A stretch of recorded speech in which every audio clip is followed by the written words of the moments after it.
My parents told me I wasn't welcome at Christmas, and my brother called me a loser. I thought that was the worst part, until I found out what he was really doing with my money. I'd been looking forward to Christmas this year more than I had in a long time. For once, I wasn't rushing around at the last minute, scrambling to throw everything together. By the first week of December, I'd already picked out thoughtful presents for everyone: my parents, my brother Jacob, his wife Kelly, their kids. I even grabbed a few extra gifts, just in case there were surprise guests. For some reason, I just felt hopeful. Like maybe this year was finally going to feel right. So, imagine my shock when I showed up at my parents' house, both arms weighed down with bags of wrapped gifts, only to have my mom open the door and tell me flat out, "We don't want you here this year." At first, I thought she had to be joking. I actually laughed a little, waiting for the punchline. But then Jacob's voice came from behind her, sharp and smug. "This is no place for losers.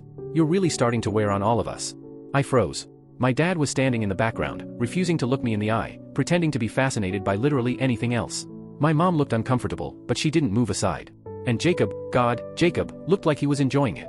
Smug, satisfied. The wave of emotions that hit me in that moment, confusion, humiliation, anger, was overwhelming. But somehow, I stayed calm. I just nodded, managed to say, "Fine. If that's how you feel," and turned back to my car. I sat there in the driveway, staring at the bags of gifts in the passenger seat.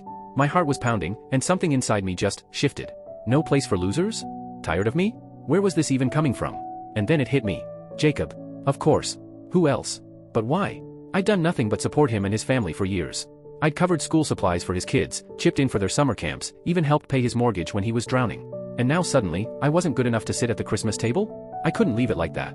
I had to know why. So, I got out of the car, left the presents behind, and walked straight back to the door. My parents were whispering to each other, clearly not expecting me back. Jacob was sprawled on the couch, scrolling through his phone like nothing had happened. I didn't even bother knocking. "What's going on?" I asked, stepping inside.